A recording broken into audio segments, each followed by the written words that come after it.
We complain of the darkness in which we live our lives. We do not understand the nature of existence in general. We especially do not know the relation of our own self to the rest of existence. Not only is our life short, our knowledge is limited entirely to it, since we can see neither back before our birth nor out beyond our death, so that our consciousness is, as it were, a lightning flash, momentarily illuminating the night. It truly seems as though a demon has maliciously shut off all further knowledge from us so as to enjoy our discomfiture. But this complaint is not really justified, for it arises out of an illusion produced by the false premise that the totality of things proceeded from an intellect and consequently existed as an idea before it became actual. According to which premise, the totality of things, having arisen from the realm of knowledge, must be entirely accessible to knowledge, and entirely explicable and capable of being exhaustively comprehended by it. But the truth of the matter is, I fear, that all that of which we complain of not knowing is not known to anyone. Indeed, is probably as such unknowable, i.e. not capable of being conceived.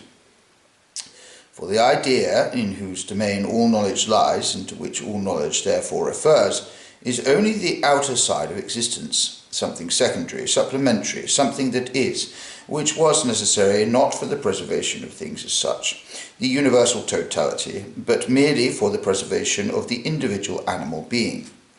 Consequently, the existence of things as a whole entered into the realm of knowledge only per accidens. Thus, to a very limited extent, it forms only the background of the painting in the animal consciousness, where the objectives of the will are the essential element and occupy the front rank. There then arose, through this accidents, the entire world of space and time, i.e. the world as idea, which possesses no existence of this sort at all outside the realm of knowledge. Now, since knowledge exists only for the purpose of preserving each animal individual, its whole constitution, all its forms, such as time, space, etc., are adapted merely to the aims of such an individual, and these require knowledge only of relations between individual phenomena, and by no means knowledge of the essential nature of things and the universal totality. Kant has demonstrated that the problems of metaphysics, which trouble everyone to a greater or less degree, are capable of no direct solution and of no satisfactory solution at all. The reason for this is ultimately that they have their origin in the forms of our intellect, time, space, and causality. While this intellect is designed merely to prescribe to the individual will its motivations, i.e. to indicate to it the objectives of its desires together with the means of taking possession of them.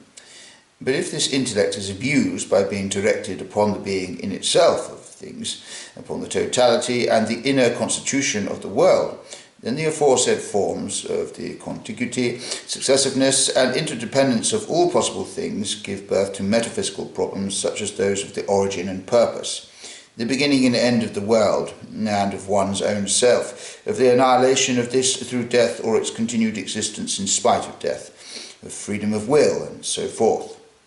If we imagine these forms for once removed, however, and a consciousness of things nonetheless still present, then these problems would be not solved but non-existence. They would utterly vanish, and the sentences expressing them would no longer have any meaning, for they arise entirely out of these forms, whose object is not an understanding of the world and existence, but merely an understanding of our own aims. This whole way of looking at the question offers us an explanation and objective proof of the Kantian theory, which its originator proved only from the subjective point of view, that the forms of reason can be employed only immanently, not transcendentally. For instead of putting it in this manner, one could say, the intellect is physical, not metaphysical, i.e. since as appertaining to the will's objectivization, it originates in the will. It exists only to serve the will. This service, however, concerns only things in nature, and not things lying outside and beyond nature. It is obvious that an animal possesses intellect only for the purpose of discovering and capturing its food.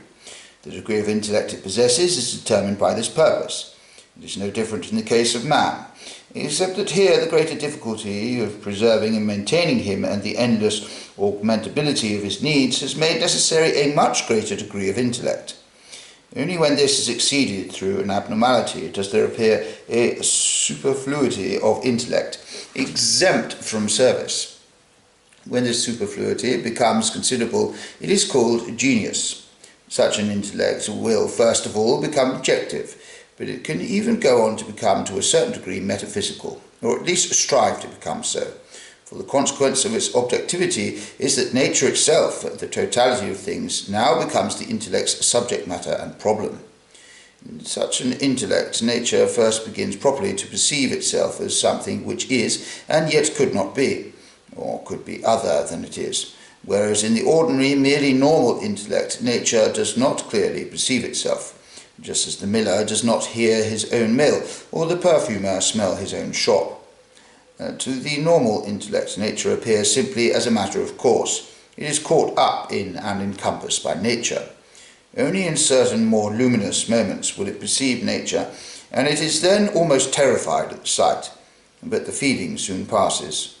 What such normal heads can achieve in philosophy, even if they crowd together in their thousands, is consequently easy to imagine. But if intellect were metaphysical in its origin and in its vocation, it could promote philosophy, especially if its forces were united, as well as it can promote every other science.